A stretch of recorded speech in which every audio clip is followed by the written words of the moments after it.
Hello viewers, আসসালামু আলাইকুম। কেমন আছেন সবাই? আজকে আপনাদের সাথে শেয়ার করব ঢাকার most viral street food recipe, যেটা আপনার ছোটোবেলাকে মনে করিয়ে দেবে। আর আমার আজকের রেসিপি দুধ ড্যানিশ এবং মালাই রুটি। শহরের অনেক জায়গাতেই ইদানিং এই খাবারটি বেশ পপুলারিটি পেয়েছে। তো চলুন আজকে বাসাতেই তৈরি করে নিই মজাদার ভাইরাল এই রেসিপি দুটো। চুলায় একটা প্যান বসিয়ে দিয়েছি। এর মধ্যে 2 ধরনের বাদাম ড্রাই রোস্ট করে নিব। লো মিডিয়াম হিটে ভেজে নিতে হবে। 2 মিনিট মতো নাটসগুলো ভেজে নিয়েছি। এখন তুলে নিয়ে ক্রাশ করে রেখে দিব এবং পরে আমরা এটা ইউজ করব। এইখানে 1 litre liquid full fat milk নিয়েছি। হাই হিটে বলক তুলে নিতে হবে।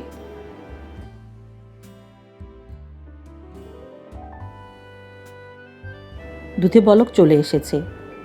এখন চুলার আঁচ লোতে করে দিয়ে জাল করে নিতে হবে।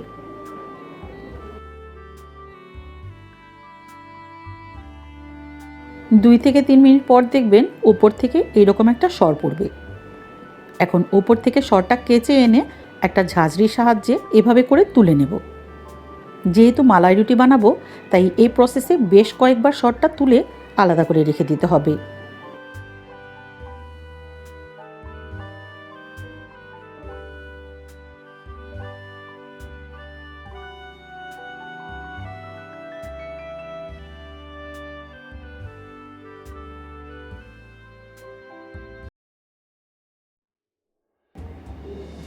দুধটা প্রায় 15 মিনিট মতো জাল করে নেওয়ার পর বেশ ঘন হয়ে গিয়েছে। এবারে এর মধ্যে দিব 4 টেবিল চামচ গুঁড়া দুধ এবং একটা হুইস্কের সাহায্যে দ্রুতই নেড়েচেড়ে নিতে হবে, যাতে দলা পেকে না যায়। আরও কিছুক্ষণ জাল করে নিতে হবে। দেখুন, আরও 3 থেকে 4 মিনিট জাল করে নেওয়ার পর এর থেকে খুবই সুন্দর একটা ঘ্রাণ আসছে এবং এর কালারটাও বেশ সুন্দর হয়ে গিয়েছে আর বেশ ঘনও হয়ে গিয়েছে। চলুন এখন বাকি প্রসেসটা দেখে নিই। একটা বাটিতে নিব ড্যানিশ। এই খাবারটার সাথে মোটামুটি সকলেই পরিচিত, কারণ স্কুলের টিফিনে এই ধরনের খাবার আমরা মনে হয় সকলেই কম বেশি খেয়েছি। এর ওপর দিয়ে দিব গরম তরল দুধ। এই ড্যানিশের উপরে একটা চিনির লেয়ার আছে। যদি কেউ মিষ্টি কম পছন্দ করেন, সেক্ষেত্রে এক্সট্রা চিনি ইউজ না করলেও পারেন। তবে আমি সবার কথা চিন্তা করে 1 চা চামচ পরিমাণ চিনি ইউজ করেছি। এতে অবশ্য খুব বেশি মিষ্টি হবে না, যেহেতু দুধে আমরা কোনো প্রকার মিষ্টি ইউজ করিনি।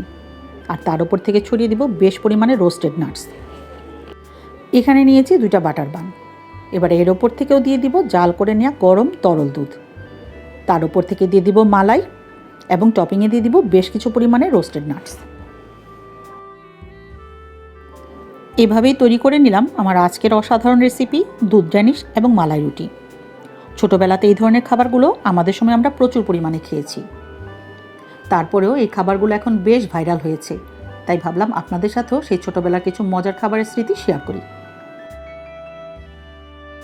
আমার আজকের রেসিপি ভালো লেগে থাকলে লাইক, কমেন্ট, শেয়ার এবং সাবস্ক্রাইব করে মাহমুদাস কিচেনের সাথেই থাকবেন। আল্লাহ হাফেজ।